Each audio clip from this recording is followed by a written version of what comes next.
بسم اللہ الرحمن الرحیم۔ السلام علیکم ورحمۃ اللہ۔ سامعین، پروگرام زاد راہ کے ساتھ آپ کی خدمت میں حاضر ہوئے ہیں۔ جیسا کہ آپ جانتے ہیں کہ زاد راہ پروگرام اسلامی معاشی جو نظام ہے اس کے اوپر ہم کرتے ہیں اس کو، اور اس میں تمام جو اسلامک فنانسنگ کے موڈ ہیں اس پہ ہم جو ہے پہلے بھی بات کی ہے تفصیل کے ساتھ، اور انشاءاللہ آج بھی ہم ایک موڈ کو لے کر آپ کی خدمت میں حاضر ہیں۔ تو آج اس پروگرام کی جو 10ویں ایپیسوڈ ہے، 10ویں قسط ہے، جس میں آج ہم تفصیل کے ساتھ ایک نئے موضوع کے اوپر جو کہ اسلامک انشورنس یا تکافل کا جو نظام ہے اس کے اوپر بات کریں گے۔ تو آج ہمارے ساتھ موجود ہیں مولانا مفتی محمد عامر صاحب۔ ان سے ہم جانیں گے کیونکہ وہ شرعی امور ہیں اس کے بھی ماہر ہیں، اور جو اسلامک فائنانس ہے اس کے بھی ماہر ہیں۔ تو دونوں چیزوں کا چونکہ ان کے پاس نالج ہے اور ان کا تجربہ بھی ہے، اس حوالے سے ان سے بات کریں گے کہ جو تکافل کا نظام ہے وہ کیا ہے۔ بسم اللہ الرحمن الرحیم۔ تکافل کو سمجھنے سے پہلے ہمیں انشورنس کو سمجھنا ہوگا۔ بہت سے حضرات کو انشورنس کے بارے میں معلومات نہیں ہوں گی، کیونکہ ہمارے ہاں تو انشورنس کم ہی کروایا جاتا ہے، باہر ممالک میں انشورنس بہت ہوتا ہے۔ تو میں آپ کو تھوڑی سی انشورنس کی تاریخ بتاتا ہوں کہ سب سے پہلے جو انشورنس کی ابتدا ہوئی وہ آج سے تقریباً 4000 سال پہلے عراق کے شہر بابل میں ہوئی ہے۔ وہاں کے تاجروں نے اس وقت انشورنس کے نظام کی بنیاد ڈالی تھی اور انہوں نے ابتدائی قدم اٹھایا تھا۔ انشورنس کا مقصد ہی چونکہ امداد باہمی اور تحفظ فراہم کرنا ہے کہ اگر کوئی نقصان ہو جائے تو اس میں نقصان کو سے آدمی دوسرے ساتھی کی حفاظت کرے، تو اس وقت اس کی بنیاد پر پھر جو اس وقت مارکیٹ میں جو انشورنس کی شکل پائی جاتی ہے، اس کی جو ابتدائی شکل ہے وہ برطانیہ کے ایک قہوہ خانے میں پائی جاتی ہے۔ اس قہوہ خانے کا مالک کا نام ایڈورڈ لائٹ تھا۔ وہ قہوہ بنا کے لوگوں کو بیچا کرتا تھا۔ اس کا قہوہ خانہ جو تھا وہ برطانیہ کے ایک ساحل کے پاس تھا، جہاں پہ تجارتی قافلوں کی آمد و رفت ہوتی تھی۔ بحری جہاز تاجروں کا سامان لے کر آتے بھی تھے اور جاتے بھی تھے۔ اس نے لوگوں کو قہوہ پلاتے ایک دن اس کو خیال آیا، تو اس نے اس خیال کے تحت ایک اور بزنس شروع کیا قہوے کے ساتھ۔ وہ بزنس تھا کہ لوگ آتے تھے تو بڑے دور دور سے آتے تھے، ان کو جہازوں کی معلومات نہیں ہوتی تھیں، جہاز کب آ رہا ہے، کب گیا ہے، کب جائے گا، کب پہنچے گا۔ اس قسم کو اس نے دیکھا کہ لوگوں کے مسائل بہت زیادہ ہیں، اور وہ تو چونکہ رہتا وہی تھا، اس نے اس کو ایک ذریعہ تجارت بنایا اور معلومات اکٹھی کر کے اپنے پاس رکھنی شروع کر دی۔ اب جو شخص بھی آتا اس کو یہ سہولت ہو جاتی تو اس کو ساری معلومات ایک جگہ سے، ایک شخص سے ایک وقت میں مل سکتی تھی۔ تو یہاں سے اس نے اپنی تجارت کا رخ بدلا، اور پھر اس تجارت کا رخ بدلنے کے ساتھ اس نے انشورنس، موجودہ انشورنس کی بنیاد ڈالی جو اس وقت مارکیٹ میں رائج ہے۔ پھر تقریباً علماء اکرام کو زیادہ اس کے بارے میں چونکہ علم نہیں تھا، ان کے پاس معلومات نہیں تھیں، تو لہٰذا انہوں نے زیادہ اس طرف گفتگو نہیں کی، اور چونکہ انشورنس تقریباً ایسے تھا کہ بہت کم مارکیٹ میں رائج تھا اس وقت، تو اس لیے ان کی بھی توجہ نہیں ہوئی۔ پھر 19ویں صدی کے فقہاء کرام میں سے حضرت علامہ ابن عابدین شامی رحمۃ اللہ علیہ بہت بڑے عالم تھے اور اپنے وقت کے امام تھے۔ انہوں نے اس کے متعلق تفصیل سے مطالعہ کیا، اس پر بحث کی، اور اس کے طریقہ کار کو جب انہوں نے جانچا تو انہوں نے فتویٰ جاری کیا کہ یہ طریقہ کار غیر اسلامی ہے، شرعاً اس کی کوئی گنجائش نہیں ہے۔ جی، مطلب یہ ہے کہ انشورنس کا نظام جو ہے وہ کافی پہلے سے وجود تیار کر چکا تھا، اور اب جو ہمارے پاس اس کی شکل ہے وہ اس کی ترقی یافتہ شکل ہے۔ بالکل ترقی یافتہ اور غیر شرعی شکل ہے۔ جی جی، اچھا، چونکہ ہم ابھی انشورنس کے حوالے سے ہی بات کر رہے ہیں تو انشورنس کے حوالے سے کچھ بنیادی باتیں جو ہیں وہ بتائیے کہ انشورنس تو ہم نے کہہ دیا کہ اس سے جو ہے انسان جو ہے نا کسی بھی خطرے کے لیے جو ہے نا جی اس سے تحفظ حاصل کرتا ہے۔ کہ اگر مجھے کوئی خطرہ ہے کہ میری گاڑی چوری ہوئی تو میں انشورنس کرا لوں گا، مجھے خطرہ ہے کہ میرا مکان جو ہے سیلاب میں ڈوب جائے گا تو میں انشورنس کرا لوں، یا آگ کی وجہ سے۔ تو اس کی کچھ بنیادی جو خد و خال ہیں، کچھ بنیادی باتیں ہیں وہ بتائیے گا۔ انشورنس کی دو قسم کی پالیسیز ہوتی ہیں، دو قسم کے انشورنس کی جاتی ہیں، ایک ہوتی ہے لائف انشورنس، ایک ہوتی ہے جنرل انشورنس۔ لائف انشورنس پھر مزید دو قسم کی ہوتی ہے، ہول لائف انشورنس ہوتی ہے اور انڈاؤمنٹ انشورنس ہوتی ہے۔ ہول لائف میں انسان کی زندگی سے متعلق ہوتی ہے کہ اتنے عرصے کے بعد مرے گا تو اس کو اس کی پالیسی کے عوض میں اتنا پروفٹ دیا جائے گا۔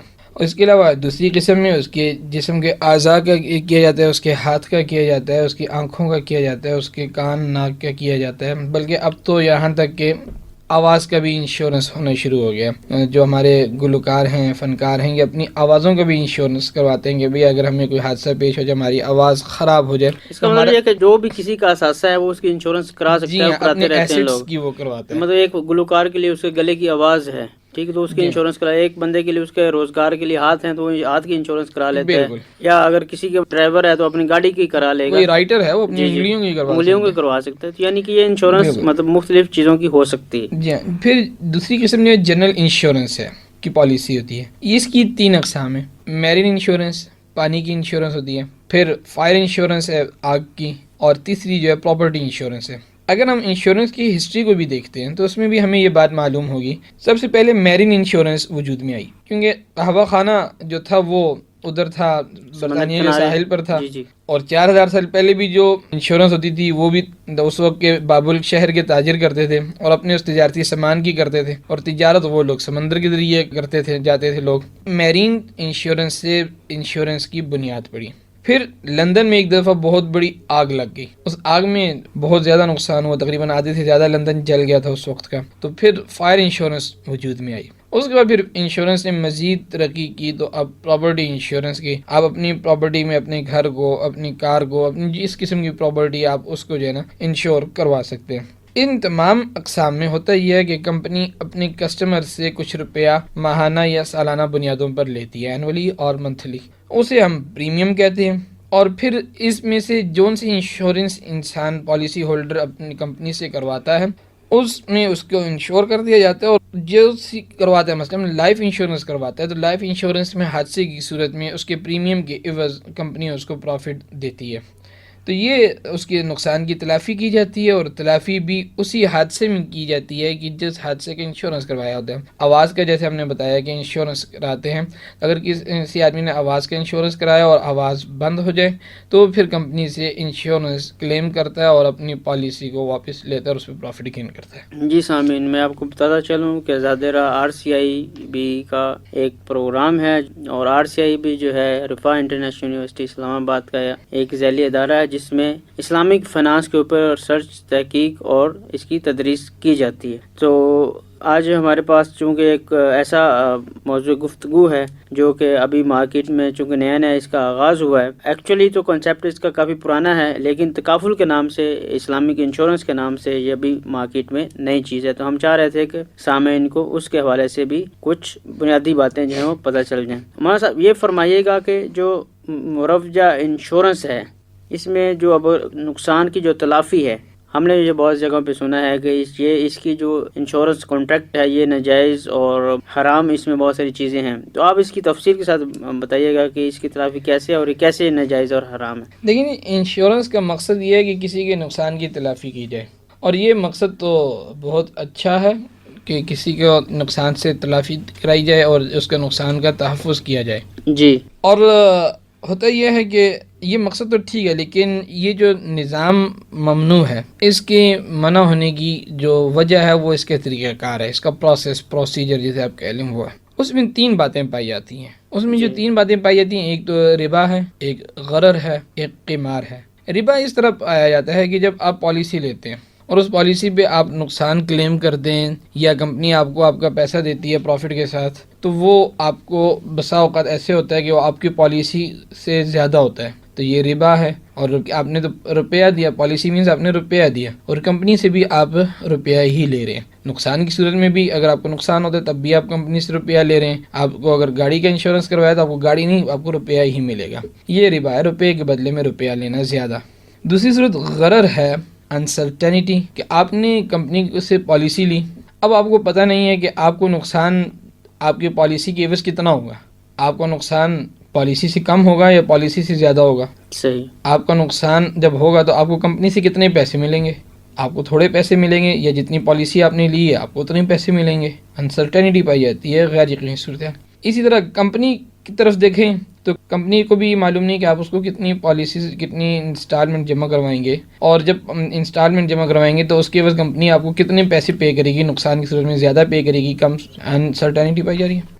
اور جو تیسری وجہ ہے وہ قمار ہے. قمار یہ ہے کہ جوا ہے، کہ آپ نے روپیہ لگایا اور اس روپے پر آپ مزید پیسہ لے رہے ہیں آپ نے روپیہ لگائی اس لیے تھا کہ آپ کو پیسہ ملے، تو یہ قمار ہے، یہ جوا ہے، اس کی بھی اسلام نے اجازت نہیں دی۔ تو ان 3 وجوہات کی بنیاد پر انشورنس کا طریقہ کار ناجائز اور شرعاً ممنوع ہے۔ جی سامعین، تو اس سے ہمیں ایک جو بات پتہ چلی اس میں یہ ہے کہ انشورنس جو ہے بذات کانٹریکٹ اس میں غلط نہیں ہے، لیکن اس کا جو ایک طریقہ کار ہے کہ جس طریقہ کار کے ذریعے لی جاتی ہے اور اس کے انگیز جو ہے وہ ادائیگی کی جاتی ہے، اس کے اوپر جو 3 چیزیں جو مولانا صاحب نے فرمائی ہیں، جس میں انٹرسٹ یعنی ربا جو ہے، اور پھر اس میں انسرٹنٹی غرر، اور قمار یعنی گیمبلنگ جو ہے، جوا جو ہے، وہ اس میں 3 عناصر ایسے پائے جاتے ہیں جس کی وجہ سے اس کو غیر شرعی کہا جاتا ہے۔ تو اس کے ابھی متبادل کی بات کرتے ہیں، جیسے نا ہر چیز اسلام میں ہم کہتے ہیں کہ ضابطہ حیات ہے، تو اس میں متبادل بھی کوئی نہ کوئی چیز ہوگی۔ تو آج کل ہم دیکھ رہے ہیں کہ اسلامک انشورنس یا تکافل کے نام سے اس کا متبادل جو ہے وہ مارکیٹ میں اویلیبل ہیں۔ تو آپ فرمائیے گا کہ یہ تکافل جو ہے، یہ لفظ کا کیا مطلب ہے، کہاں سے یہ نکلا ہے اور اس کی تاریخ کیا ہے؟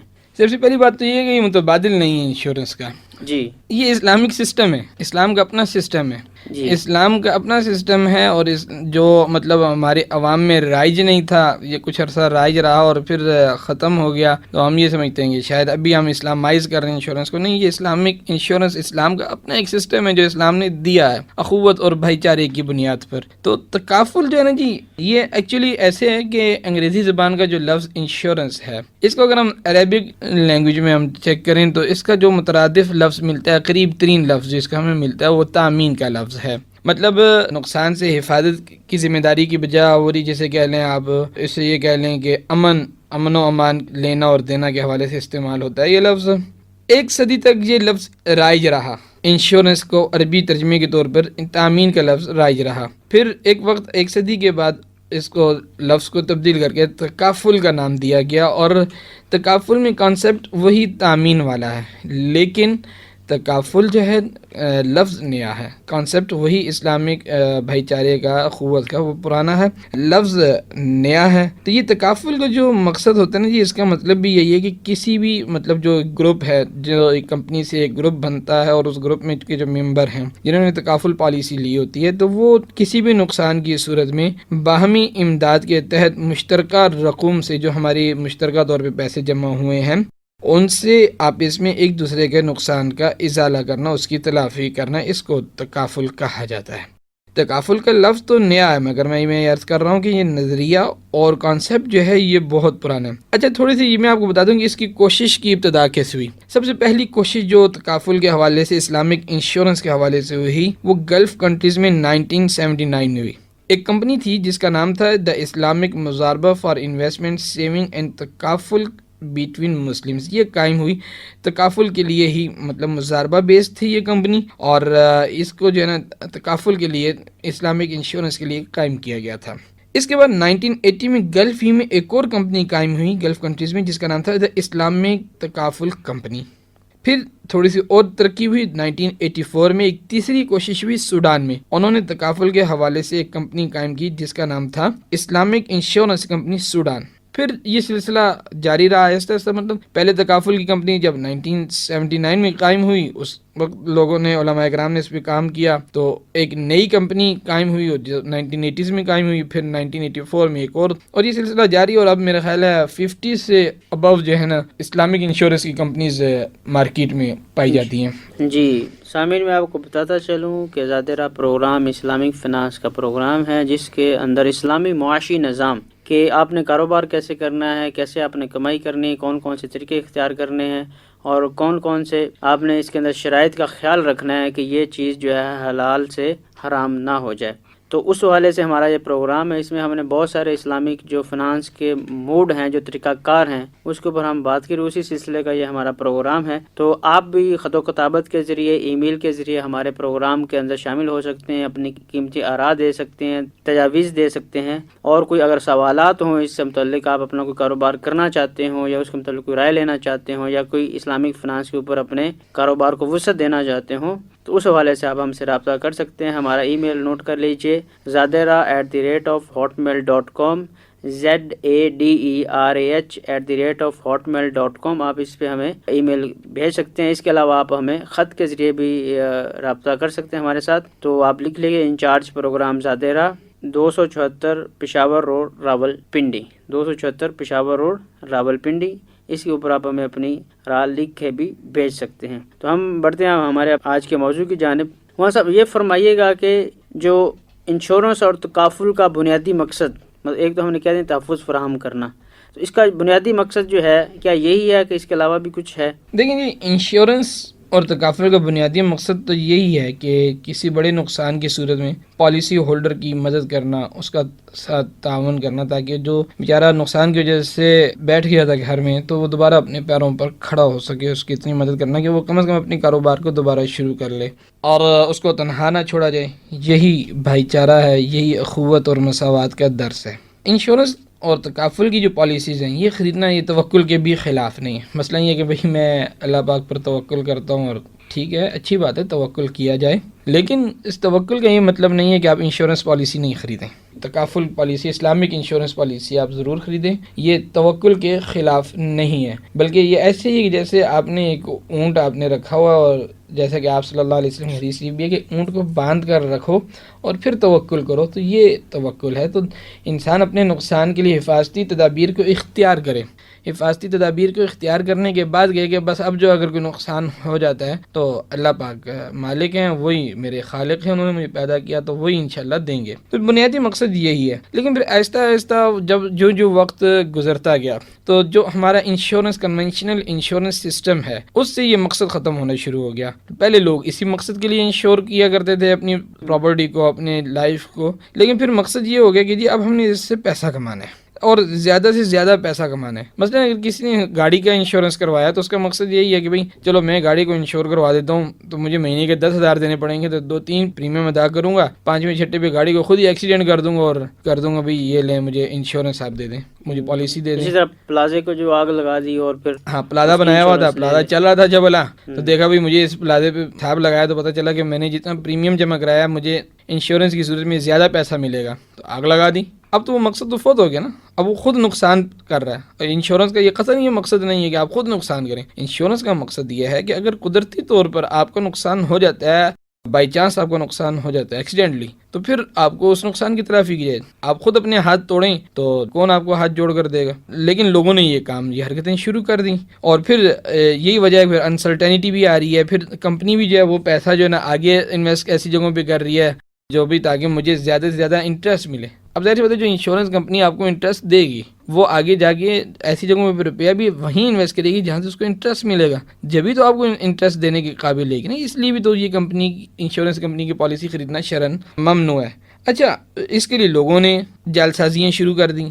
میں نے آپ کو بتایا جیسے مثال پلازے کی تھی. پھر اگر آپ دیکھیں تو لوگوں نے اس طرح بھی لوگوں نے جعل سازی کی، کمپنیز نے بھی پھر دیکھا کہ جب لوگ اس طرح میں تنگ کر رہے ہیں تو ہم بھی کچھ جعل سازی کریں. مثال کے طور پہ اگر کسی کا واقعی کوئی نقصان ہو جاتا ہے، اب کمپنی پہلے تو کوشش کرے گی کہ زیادہ سے زیادہ آبجیکشنز لگائے، آبجیکشنز لگا کے اس کی اپلیکیشن کو ریجیکٹ کر دے تاکہ ہمیں پیسہ نہ دینا پڑے. اب ایک آدمی جس کو واقعی نقصان ہوا تو وہ کیا کرے گا؟ چھوٹا سا آبجیکشن لگ گیا تو اس کا روپیہ تو ڈوب گیا، اس نے جتنا عرصہ روپیہ جمع کرایا تھا. تو طریقہ کار میں ایسی پیچیدگیاں لائی جا رہی ہیں جو شرعی طور پہ صحیح نہیں ہے. اب یہ شرعی طور پہ ٹھیک نہیں کہ آپ آبجیکشن لگا کے، ہاں اگر کوئی واقعی آبجیکشن بنتا ہے تو آپ اسے کہیں بھائی یہ ریکوائرمنٹ ہے، یہ پوری کرو، یہ آبجیکشن لگ رہا ہے، یہ ریکوائرمنٹ پوری کرو، ہم تو دیتے ہیں. لیکن اب تو کمپنی بھی یہ کوشش کرتی ہے کہ ہمارا پروفٹ کم سے کم لوگوں کو جائے اور ہم اپنے پاس رکھیں. اس کے مقابلے میں جو اسلام کا اپنا سسٹم ہے جسے ہم تکافل سسٹم کہتے ہیں، اسلامک انشورنس کا جو سسٹم ہے یہ شرعی بنیادوں پر قائم ہے، اور علماء کرام اس کو باقاعدہ جو اسلامک فائنانشیل سسٹم کے ماہر ہیں